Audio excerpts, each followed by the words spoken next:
Recording in progress. Good evening, everyone. The time is 6:01 p.m. I call to order this special closed session. This meeting is being conducted in a hybrid format. You can join us here at 1333 Park Avenue, or to join the meeting on Zoom, please use the information provided on the agenda. At this time, Madam Clerk, please call the roll. Councilmember Bouders? Here. Councilmember Carr? Present. Councilmember Pryforce? Here. Vice Mayor Mora? Present. And Mayor Welch. Here. Item 3 is ex parte communications. Members, please take a look through the agenda. We have several items. Does anyone have any ex parte communications to report?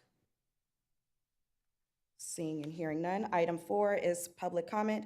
Any member of the public that would like to make a comment on closed session items can do so at this time for 2 minutes. Seeing and hearing no one in the room, Madam Clerk, do we have anyone online? No, Mayor. Thank you. Public comment is now closed.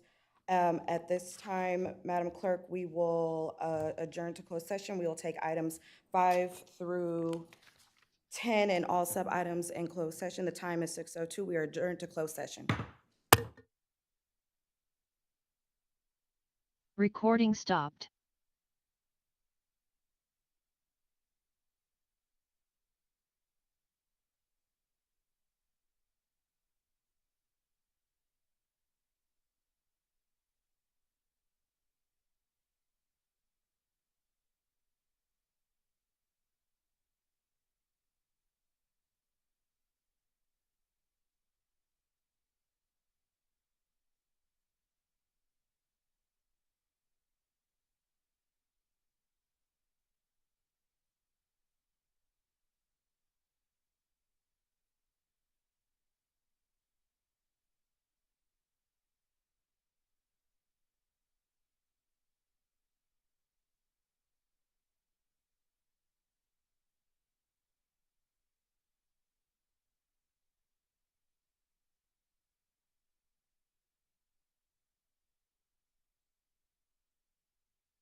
Recording in progress. PM, and we have returned from closed session. Mr. Kennedy, do you mind reporting out? Thank you, Mayor Welch. There was no reportable action taken in closed session tonight. Thank you. Thank you very much. Madam Clerk, the time is still 7 PM. This meeting is adjourned. Next meeting begins at 7:15 PM. Recording stopped.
Recording in progress. Madam Clerk, the time is 7:15 PM. I call to order the City of Emeryville as successor agency to the Emeryville Redevelopment Agency. This meeting is being conducted in hybrid format. You can join us here at 1333 Park Avenue here in Emeryville, or to join via Zoom, please use the information provided on the agenda. At this time, Madam Clerk, please call the roll. Councilmember Bouders? Here. Councilmember Carr? Present. Councilmember Pryforce? Here. Vice Mayor Mora? Here. And Mayor Welch. Here, item 3 is approval of the final agenda. Is there a motion to approve? Motion to approve. Second. We have a motion and a second. Madam Clerk, the roll, please. Councilmember Bouders? Aye. Councilmember Carr? Aye. Councilmember Pryforce? Aye. Vice Mayor Mora? Aye. And Mayor Welch. Aye. Item 4 is ex parte communications. Members, please review the agenda. Are there any ex parte communications to report? Seeing and hearing none. Item 5, public comment for the consent agenda and items not on the agenda. Any member of the public that would like to make a comment on the consent agenda or items not on the agenda could do so now for 2 minutes. Seeing no members of the public coming to comment, Madam Clerk, do we have any speakers online? No, Mayor. Thank you. Public comment is now closed. Item 6 is the consent calendar. Members, is anyone interested in pulling an item off the consent calendar? Seeing, Motion to approve the consent calendar. Second. we have a motion and a second. Madam Clerk, the roll, please. Councilmember Bouders? Aye. Councilmember Carr? Aye. Councilmember Pryforce? Aye. Vice Mayor Mora? Aye. And Mayor Welch. Aye. No action items. Madam Clerk, the time is 7:16. This meeting is adjourned.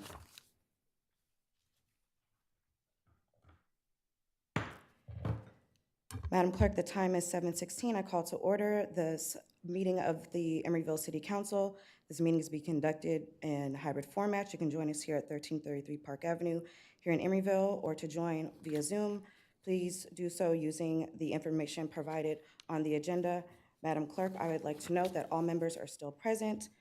Item 3 is approval of the final agenda. Is there a motion to approve the final agenda? Motion to approve. Second. We have a motion and a second. Madam Clerk, the roll, please. Councilmember Bouders? Aye. Councilmember Carr?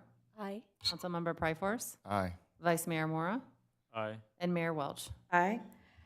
Item 4, special orders today. We have 2. Item 4.1, the UC Berkeley Advanced Urban Design Studio is putting on a presentation for us. And I believe they're online, correct, Madam Clerk? Yes, Mayor, I'm just allowing them to talk now. Thank you. Hello, my name is Amit Price Patel. Can you all hear me? Yes, we can. Welcome. Great, thank you. Thank you for the opportunity to present. I'm here with my colleagues Mona Lovegreen and Paul Fite Matamoros, and we would like to give you an overview of a studio that we taught in the fall semester. First of all, thank you for the opportunity to present. We're very excited about the work we did as a studio and hope that some of these ideas spark some great conversation in future forums. Next, please.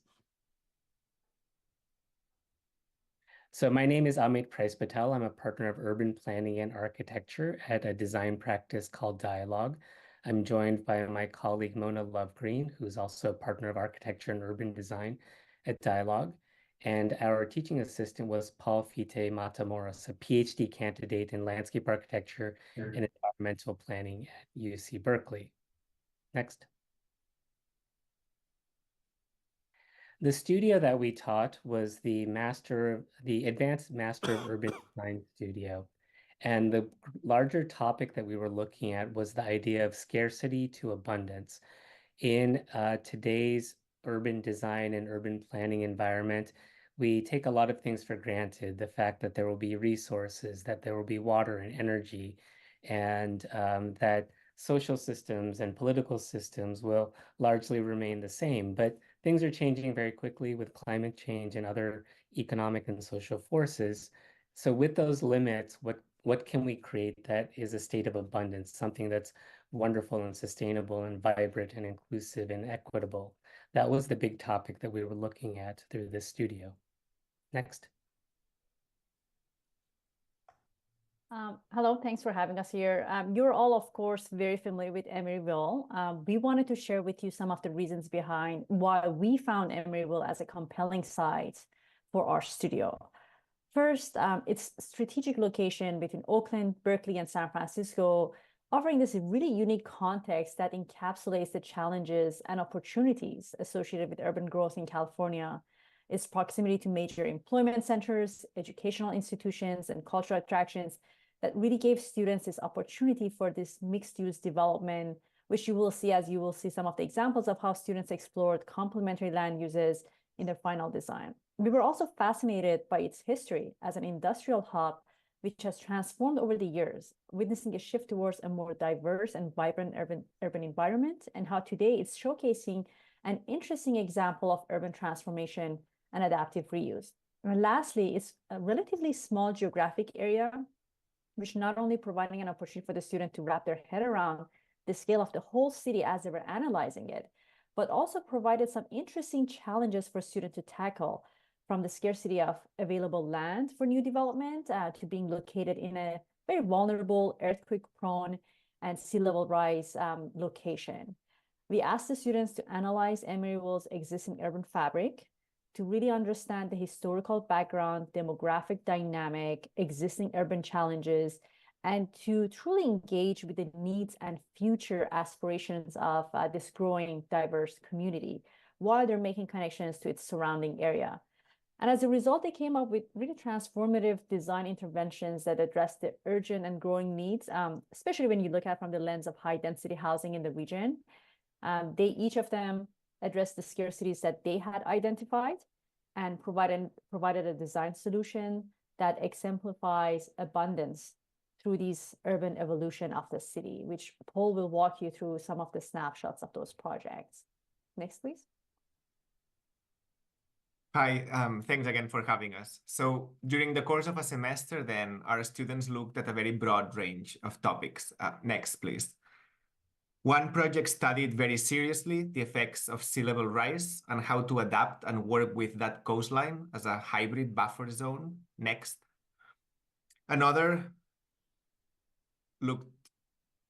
This one looked at the history of Emeryville, absorbing large industrial and infrastructural uses, and thought that the city could continue to leverage that condition to serve the bay as a whole while becoming a very unique and attractive destination.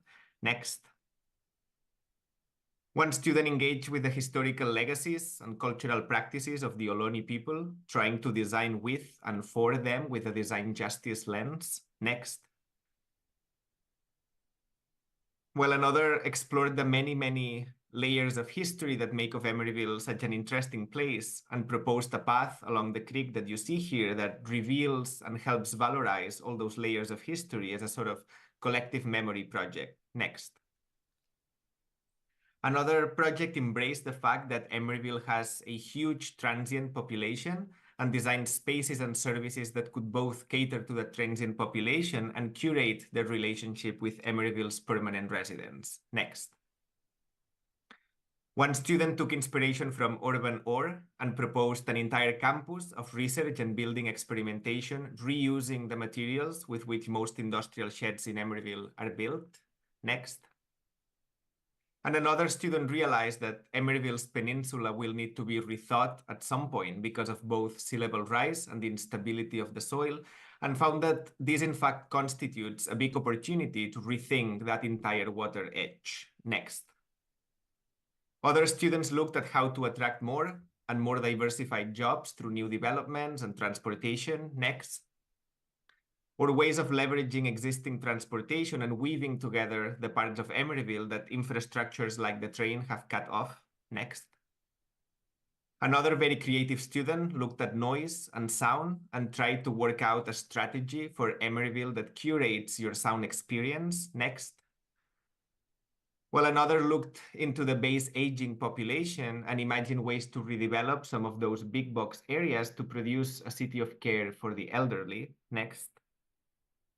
And this last project explored ways to bring back manufacturing in strategic sites, building on Emeryville's industrial past to diversify the types of job opportunities that it can offer in the future. So really a broad range of topics and imaginations that work with and try to enhance some of the unique features and dynamics that constitute Emeryville, or anticipate and try to respond to some of its most pressing foreseeable challenges. Next.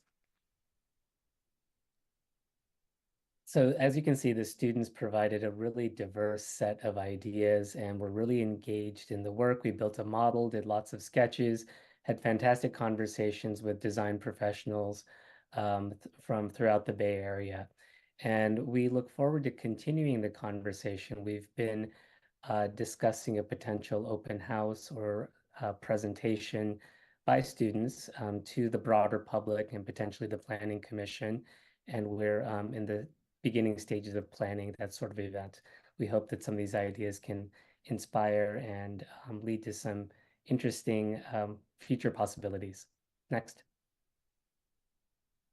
And of course, I know we went really quickly through some of these snapshots, but we're happy to answer any questions and any comments that arise from this very brief presentation. Thank you very much, members. Are there any questions or comments?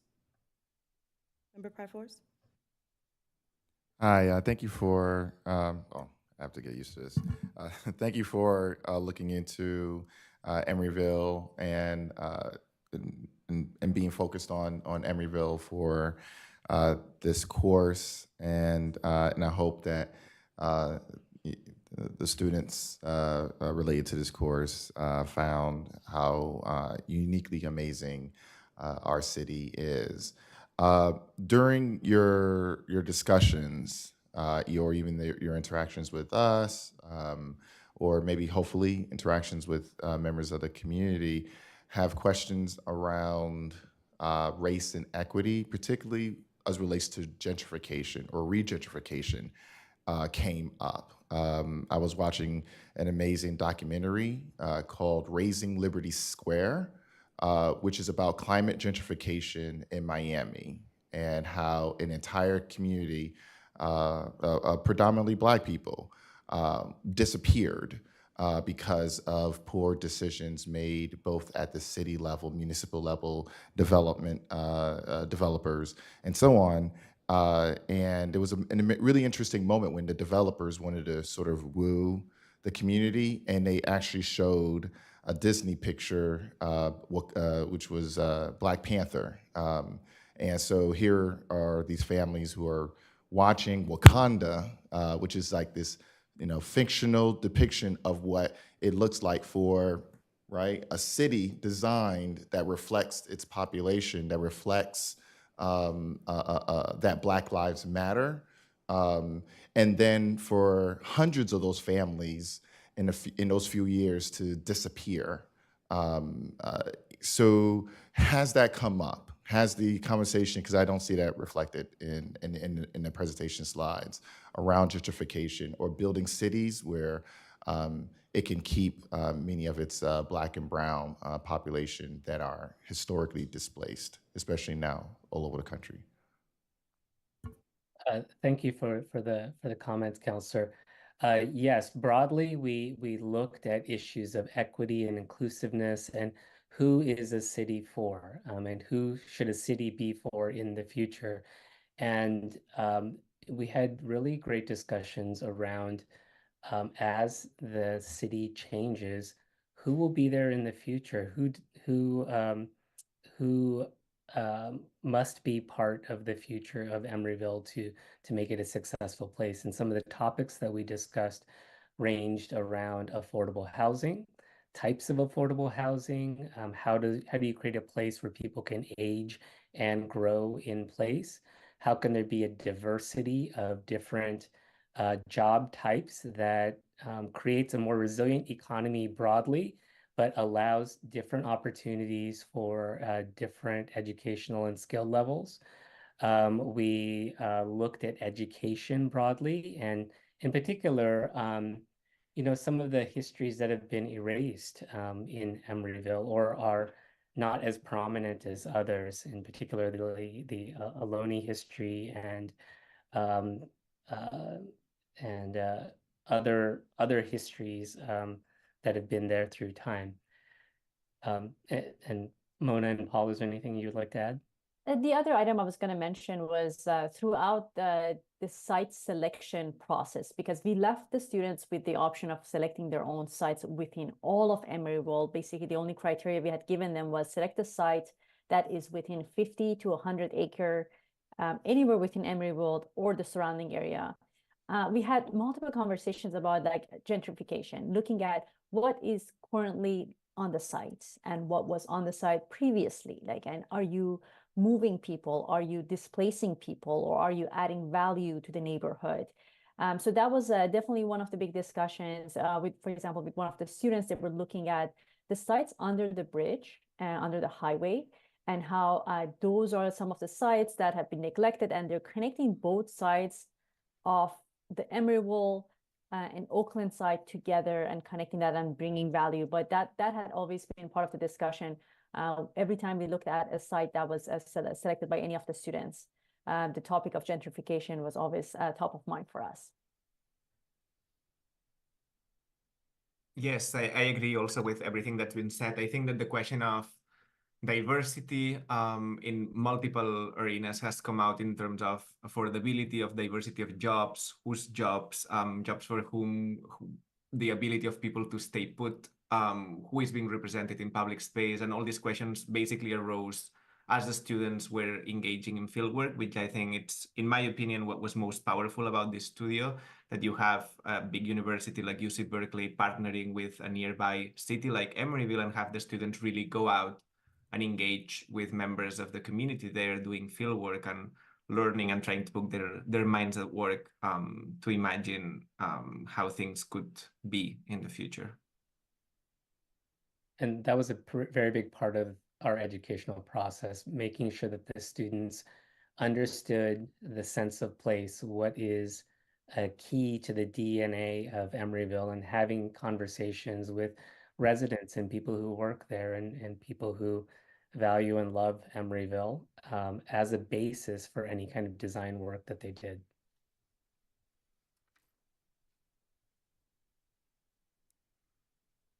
Vice Mayor Moore. I just wanted to say thank you for sharing all of these creative visions about Emeryville. I'm flattered that you've chosen Emeryville for this project. It seems you and your students see the strengths and the uniqueness of our small little city. Even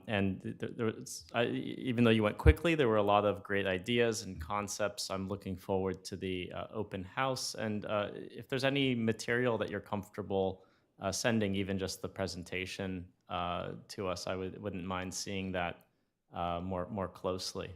Thank you. Absolutely, and we're happy to share that, and we're looking forward to having an opportunity to have the students actually present their own work. We would have loved to do that today, but I know we had a limited time, and I think some of them were just tuning in to listen in, but they really enjoyed getting to know Emeryville. Like, you know, we had a saying at the beginning of the process. We said, you got to go lick the city. You got to like really just be in the city, understand the city, and analyze the city, and really be part of that city. And I feel like throughout the studio process, we all fell in love with that city. Member Carr.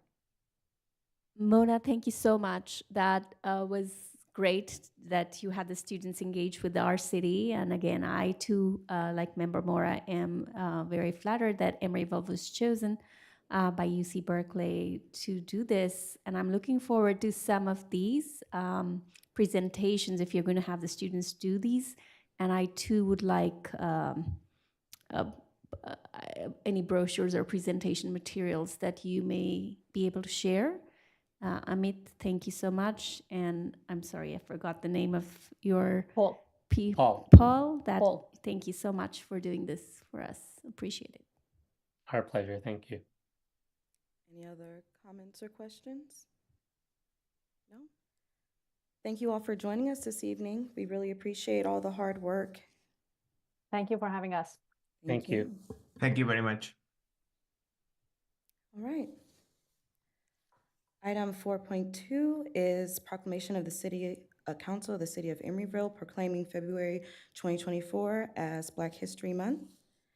The proclamation is as follows. Whereas Black History Month, established in 1926 by Carter G. Woodson, is celebrated every February in recognition of achievements by Black Americans and all of people of African descent in the United States. And whereas the city of Emeryville acknowledges the long history of forced enslavement and institutional and structural racism towards African Americans in the United States and its generational impacts. And whereas the city of Emeryville has committed itself to make progress on equity and social justice, reflecting in its commitment to racially just policies and practices that create opportunities for all people to thrive. And whereas the United Negro Improvement Association adopted the Pan-African flag as a universal symbol of Black liberation on August 13th, 1920, and whereas the red in the flag stands for the blood shed by Africans in their fight for liberation, the black in the flag stands for the people of the African race, and the green stands for the fertility, productivity, and the beauty of the African continent. And whereas, in recognition of the significance of Black History Month, the city of Emeryville raises the Pan-African flag at City Hall for the month of February and has done so since 2022. And whereas the scientific, technological, economic, political, and cultural innovations by Black Americans and African Americans have been essential to the progress of our nation, and we will continue to honor these accomplishments every month and every day in the city of Emeryville. Now, therefore, it be resolved by the City Council of the City of Emeryville that the month of February 2024 is proclaimed Black History Month in the city, proclaimed by the Mayor of the City Council of the City of Emeryville at a regular meeting held Tuesday, February 6, 2024.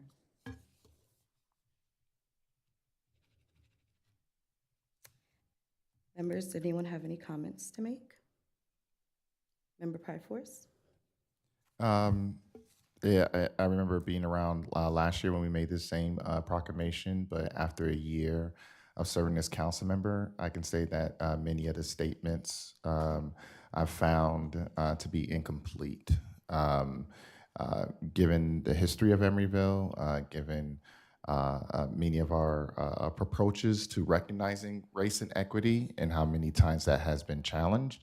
But the beauty of being an American and of America is that we are a work in progress. And I hope that Emeryville, hopefully this year, will be better in living up to this proclamation. Thank you. Thank you. Any other member comments? Wow. I would just like to note that Emeryville has such a rich Black history, and many of the folks that were involved in so much of the advocacy that we see today, the evidence that we see today, are still proudly with us. Many names come to mind: Ms. Nellie Hannon, Mr. Bobby Wright, Ms. Mazola Calhoun, who were actively a part of advocacy in the city of Emeryville. One story comes to mind that Ms. Nellie Hannon told me when I was running for office was how they had to advocate to integrate our police force, and that there were no Black police officers, and that even after they had protested and advocated for them to add Black police officers, that they were often given just desk jockey type of jobs. Very little promotional opportunities, and therefore they then went back and had to advocate again for the Black officers to have some of those promotional opportunities. And then we see today we have Chief Jennings, who is our police chief, who's been with us since 2020, and having that evidence here with us today in real time of that advocacy. And I'm just very honored to serve in this role, and especially in this month. And we have such strong Black leaders throughout Emeryville, even here working at City Hall. Many of our management team is Black individuals who have been here for a very long time and very dedicated to the city of Emeryville and keep us rocking and rolling in a strong and mighty city. And so I really always do look forward to this part of the year and just celebration of not just Emeryville's Black history, but our Black presence and our Black future. Member Bowders. Thank you so much, Madam Mayor, and I want to thank you for recognizing so many people in Emeryville's history. It does have a very deep connection to um, racial justice in the East Bay, and I think you did an excellent job noting that we have Chief Jennings, we have Chief Randall West is a divisional chief who came up here through Emeryville. I think of young people at Emory Unified who now work in our rec department, who have moved up and stayed here in our community. I remember when Sergeant Hannon was the last resident of Emeryville who was on the police department, but his family's connection to this community is really linked with the history of this community. I also just want to note a couple other people who I know you did not intend to omit, but I just want to add to that. Former council member a long time ago, Bob Savage of Emeryville, one of our first African-American council members, in the vein of advancing justice, especially around hunger and food security for people. Councilmember Savage made it very clear a long time ago that this city deserved a grocery store. It sounds like a weird thing to say, but when you look at the state of African American communities across the United States, food deserts are a real reality here. And Nellie Hannon and Bobby Miller and the people who work at ECAP, they're not there because there isn't a need. They're there because they understand the need. And Bob Savage was one of the earliest and most visionary people in this city. One of his biggest things that he wanted to do when he was a council member was to bring a grocery store here. And if you haven't been to the Pack and Save Safeway, I do recommend you go over. There is a plaque on the Safeway that recognizes Bob Savage for bringing that grocery store to Emeryville, which people just kind of pass this town and think it's just a city full of box stores, but it began somewhere, and it began with the vision of somebody who had something as simple as a desire to eliminate a food desert in a African-American community.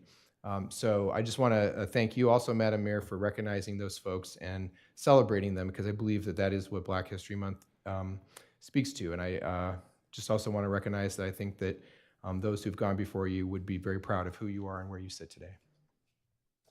Thank you very much. Any other comments? Member Moore. I agree with my colleagues, and I just want to say I'm very proud to be part of a city that has such a rich legacy, and so much we've made so much progress, and it's really fulfilling to see how we continue to strive to do better.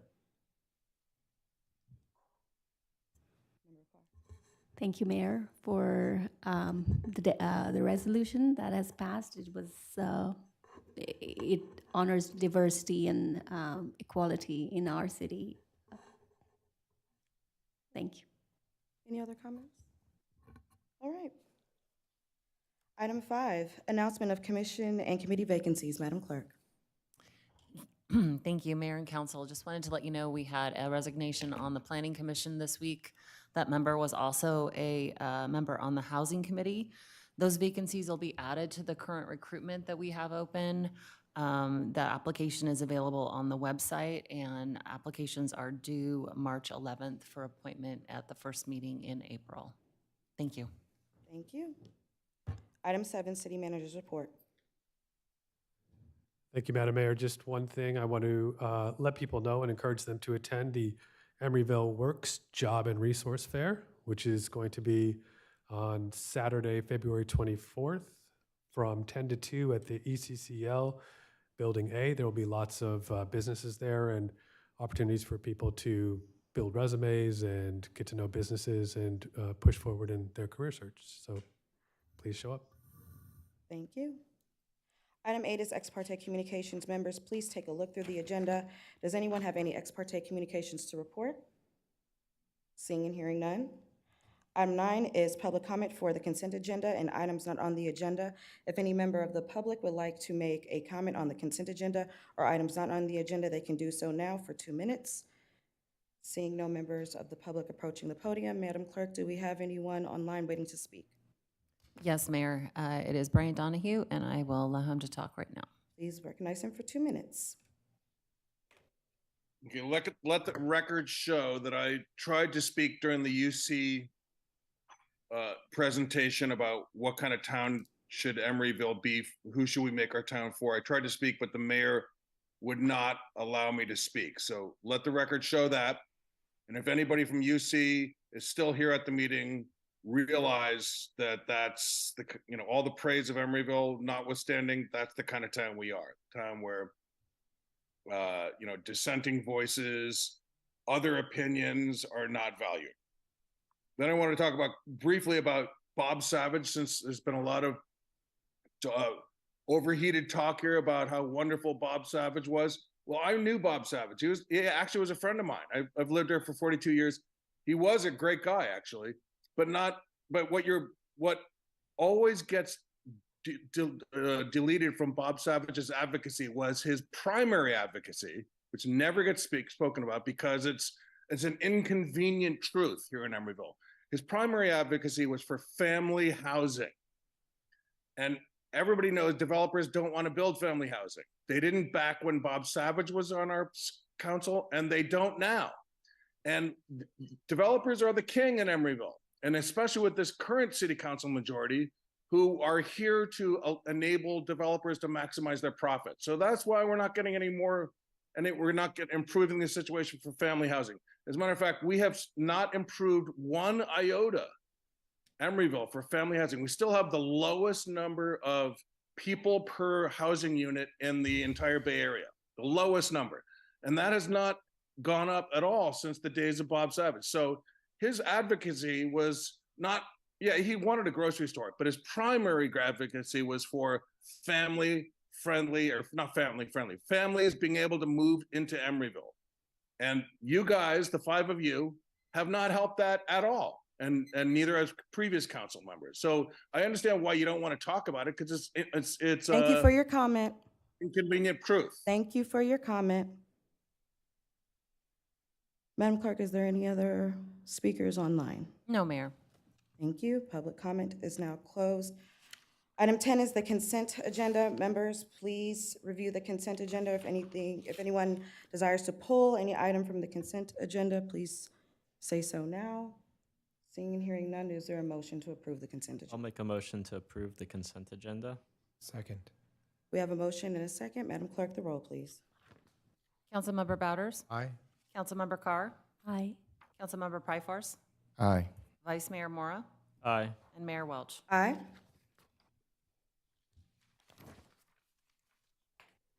Item 11, public hearings. Item 11.1 is a resolution of the City Council of the City of Emeryville granting a waiver from the noise ordinance to Pacific Gas and Electric Company to install new equipment and energize a new customer at 5621 Bay Street. Members, I request that we waive staff presentation. Is there any objection to that? Seeing and hearing none. Madam Clerk, the time is 7:47 p.m. This public hearing is now open. Any members of the public that would like to make a comment during this public hearing can do so now. Seeing no in-person commenters, Madam Clerk, do we have anyone online? Yes, Brian Donahue. Please recognize him for 2 minutes, please. Again, there's your democratic action in Emeryville. 2 minutes. That's all this mayor has decided that we are allowed to speak. It used to be 3 minutes, but this mayor wants to hear less from the public than previous mayors who allowed 3 minutes. That's what we get with Mayor Welch, is we get 2 minutes. 2-minute Welch. Now, I just looked at the agenda, and I see that what you guys just passed was the spending of $140,000 a year up to about $140,000 a year for library services. You just passed that. I just saw it just now. So why don't we have a library? We paid $95 million for the school bond that included a public library. We never got it. Who will stand up and speak for a public library? Who among the five of you will do it? We've had council members in the past that said that if they get reelected, they will make getting a public library a priority for them. And that was at Councilmember Donahue, Councilmember Martinez, other council members. Emeryville is the largest city in Northern California without a public library. And what we're doing is we're just pouring more money into the Oakland public library system when we should have had our own public library system. Who among you will take getting a library in the worst town in the Northern California for library services. Who among you, who has pride in Emeryville among you? I mean, you can't say that you're doing a good job with libraries. You can't say it. Not being the biggest town in the entire northern state part of the state, you can't say that you're doing a good job on that. So can you please take this seriously and get us the library that we've already paid for?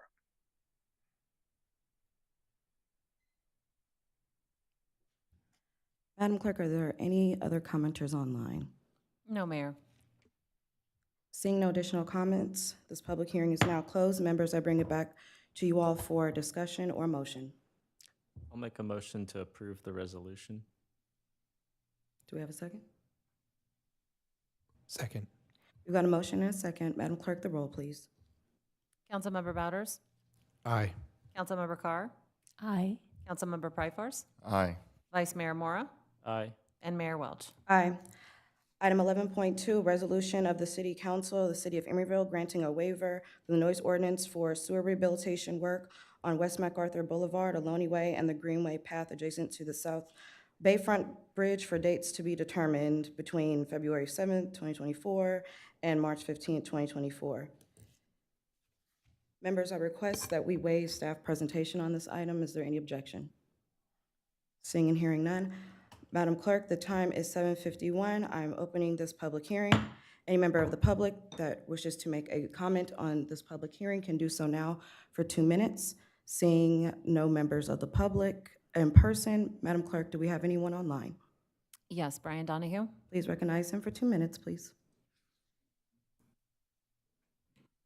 So back shortly after Mayor Welch was elected to our city council, after she was elected, she had, still has, an official City of Emeryville website where she was telling people to vote for Joe Biden. Completely that's unethical. You can't use an official City of Emeryville website to engage in partisan politics like that. So I made a complaint and the city promptly fixed it. But why do we have a city where that is considered okay to do unless a citizen complains? Keep your politics, on the official city website, partisan politics to yourself. And I don't see why. I guess Mayor Welch just doesn't have a holistic view of democracy. She doesn't realize, I guess, that that's improper. So what does that tell people that are not Democrats? It tells them that you're of a lesser person, I guess. I guess that's the message where Mayor Welch is trying to send. You shouldn't be using the city's resources to send that message to Mayor Welch. Don't use the people's resources to send a message that Democrats are great and that the people that aren't Democrats aren't very good, because that's what you were doing. So I would like to have some, something other than the city quietly changing that. I would like to have somebody tell me why that was the case. Why was the mayor allowed to continue on like that for month after month, continue telling us that we should vote for Joe Biden? So can somebody speak to this, please? It's improper. Thank you. Madam Clerk, do we have any other speakers online? No, Mayor. The time is 7:53 p.m. I'm closing this public hearing. Motion to approve. Motion. Second. Motion is second. Madam Clerk, the roll, please. Councilmember Bouders? Aye. Councilmember Carr? Aye. Councilmember Pryforce? Aye. Vice Mayor Mora? Aye. And Mayor Welch. Aye. Thank you very much. Item 12.1 is travel authorization for Member Bouders. Member Bouders, I give you the floor. Thank you, Madam Mayor. Members, as we noted last year, the City Budget Committee this spring is going to be bringing back to you a policy for travel so that every member of the council can travel with a predictable budget. We don't have that yet because we haven't had the budget meeting of the Budget Committee, and I was appointed by the National League of Cities to sit on the Federal Committee on Transportation and Infrastructure, which works with Congress on their infrastructure package and legislation. And I have been asked to travel to the District of Columbia to meet with Congress, the subcommittee on rail in the Committee on Transportation and Infrastructure, as well as members of the White House about city's needs around rail safety. And in order to do that, because we don't have a policy yet, I am requesting your authorization for travel. It would be, and I should just clarify, as it says in the staff report, it would be between March 9th or 10th and the 13th. It's a weekend through two weekends, leave on a weekend and come back on a Wednesday. I'll make a motion to approve. Second. Before we take the vote, we do need to call for public comment. But I like your swiftness. At this time, I'm calling for public comment on item 12.1. Any member of the public that would like to make a comment on the item can do so now, seeing no members of the public in person. Madam Clerk, do we have anyone online? Yes, Mayor Brian Donahue. Please recognize him for 2 minutes.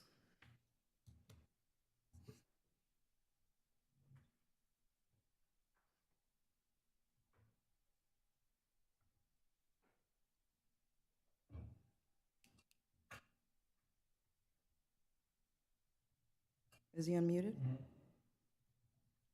Mr. Donahue, can you unmute yourself?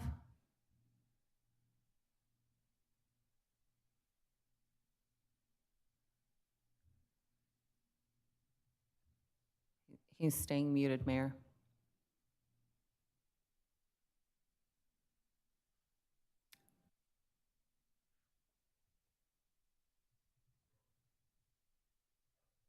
We can still do the 2 minutes. He recognized, he raised his hand.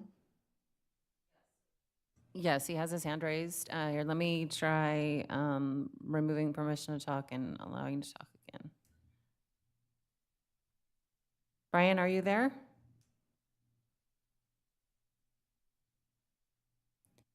He's still muted, Mayor. Okay. I'm going to go ahead and close public comment. We have a motion and a second. Madam Clerk, can you please take the roll? Councilmember Bouders? Councilmember Carr? Aye. Councilmember Pryforce? Aye. Vice Mayor Mora? Aye. And Mayor Welch. Aye. Item 13, department head reports.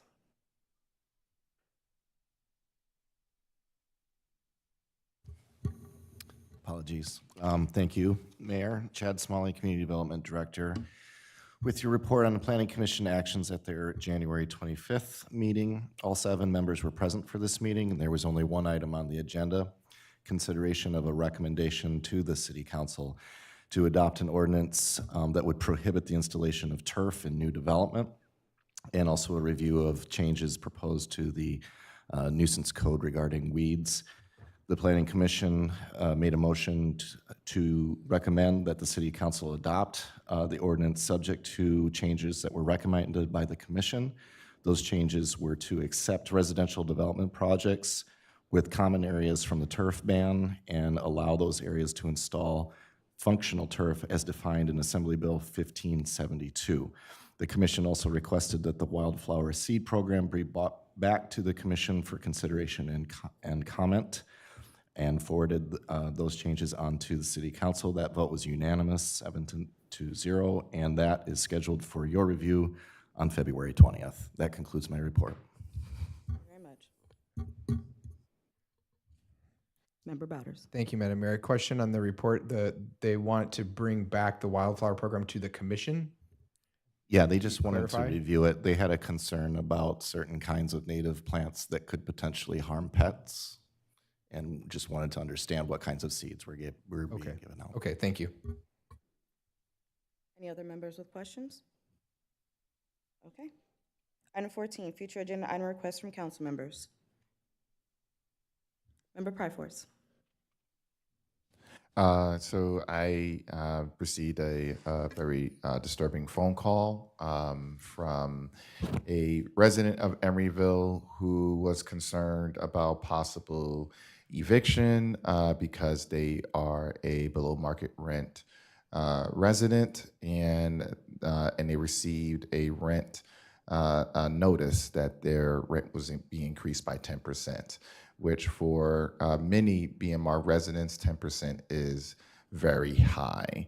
And so even though I've had a discussion with the city manager about possibly looking into the matter. We're waiting for them to contact us to follow up. I believe that as an issue that I have brought up in the public spaces, that getting data around eviction and evictions in Emeryville. I believe, as we just talked about Black History Month, and that it would be a good race and equity project of ours for us to look into collecting data around who is evicted, who lives in Emeryville, but more importantly, who is on their way out of Emeryville. I believe that data would be very important in terms of guiding policies in the future. I'd like to place that on the agenda. Before we vote on that, Mr. City Manager, can I ask just if staff would like to weigh in on their collection of eviction notices? Yes, Madam Mayor, we do get eviction notices mailed to the city when people receive them. So we do have eviction notices. We don't have staff assigned to put them all into a database and track who's being evicted where and why, and actually if that eviction ends up happening or if they follow through after they receive the notice. Okay. So the city is receiving information regarding eviction notices, Yes. but there is just not a database as far as, Nor staff that is assigned to put it all into a database and track it all. okay. Do we have majority, Councilmember Pryforce? Just to clarify, that data would include whether or not the resident is a BMR or not in terms of their income levels, since we have several different income levels across affordable housing. Where are they when it comes to their status, and as well as a race, ethnicity, if they are differently abled, if they are within the queer category. What are their statistics around that? It would be important to that as we're looking to build some sort of database that would be also factored in. So that is not information that is shared with us on an eviction notice. So that, figuring out all of that sort of data would be a different sort of project. Yes, and that would require us to actually follow up with them and ask them for that data. Like to complete a survey. We like to collect that kind of information because that information can't be collected in terms of federal housing discrimination laws. Member Bowders. I have a question for the city attorney. I was a tenant defense attorney for many years, and I've dealt with probably 2,000 evictions in my time. Most of the data what I'm hearing that's being requested is protected under federal law. We wouldn't be able to legally request that in a way that would compel compliance, correct?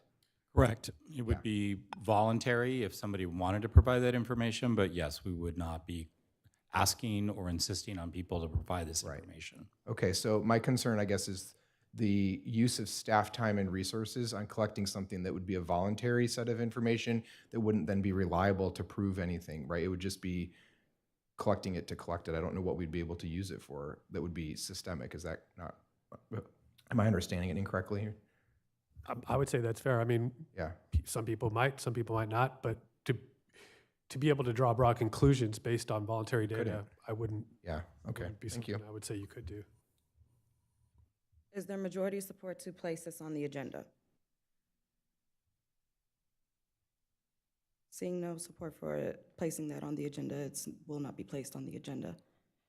Member Bowders? I received a request from several advocacy organizations in the transportation space asking us if we would take a position of support on Senate Bill 960, which strengthens the requirements if it passed and approved, it would strengthen the requirements for complete street planning across cities in California and require Caltrans to work with the California Air Resources Board in developing transit service plans that meet emission standards goals. So Caltrans in future planning would have to update design specifications to improve transit operations that align with climate goals. And it seems very aligned with the city council's prior stated goals and priorities on policy or prior legislative action. And it's supported by a number of community-based organizations that we've previously supported in their legislative efforts. So if folks are interested, it is have a hearing at the second week of March. And there's all the information has been provided, I can provide it to staff if we want to take a position on the bill at the February meeting. Members, is there majority of support to play? Can I ask a clarifying? Sure. Please go ahead. Vice Mayor Moore. Would something like this make sense for, one of the legislative updates where we look at the bills and decide what the city should be supporting? We can do that. This one is just different in the sense that it got an early committee assignment. So I would say doesn't preclude us still doing a larger legislative update and asking Townsend to come with a whole suite of bills. Don't know if Townsend is available by the next meeting, so I'm just suggesting this one now, maybe with a direction to ask them to come with the full set of bills that are going to be in the March and April, policy timeline, because this is going to be up at one of the first committee meetings. Okay, so it's time sensitive. That's the only reason I'm asking for it on a standalone, yes. Member Carr. Thank you, Mayor. I would like to know what exactly would the support do for this bill if we By supporting it, we would authorize the city to send a letter that goes on file at the committee. And when the committee does its analysis for all the senators that will hear the bill in committee, they get 2 pages. They get a page that gives 3. One that gives an analysis, one that says these are the agencies that have sent in official support, and then there's one that says oppose. And it just allows them to kind of see where stakeholders around the state have aligned. So it's helpful when there are groups like CalBike, Spur, Transform, when these types of groups that are advocating in the Bay Area for more holistic, complete street change, when they have cities join onto it, it lets them know that there's an alignment between community organizations and governments around this, and that is sometimes an effective way to make sure that legislators who see that, maybe represent our area, are more likely to vote for a bill when they see our support on record. follow up? Yeah. Please. Thank you. I would like to support it, but I just want to understand what I'm supporting. Are we just signing off on the letter and sending it?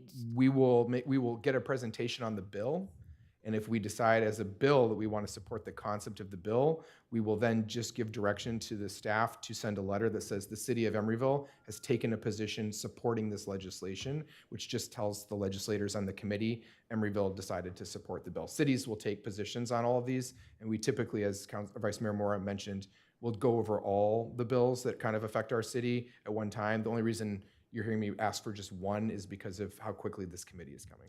Understood. So there will be a presentation before the letter of support. Oh yeah, that's what I'm asking for. Is the Wonderful. I appreciate it. Thank you. Yes. Vice Mayor Just to Moore. add to that, yeah, so we could decide not to support it if we Right. add it. Yeah. Exactly. Yeah, Thank you. exactly. Is there a majority support Yes. for that item? Thank you, members. Any other council members with future agenda item requests? Member Pryforce. I'd like to place on the future agenda a discussion around reinstating the Pledge of Allegiance to our proceedings, and I will demonstrate. I pledge allegiance to the flag of the United States of America and to the republic for which it stands, one nation, indivisible, with liberty and justice for all. Thank you. You're welcome. Members, is there a majority support to place a discussion around the Pledge of Allegiance on the future agenda item, as a future agenda item? Seeing no support, the item will not be placed on the agenda. Madam Clerk, the time is 8:08 p.m. This meeting is adjourned. Recording stopped.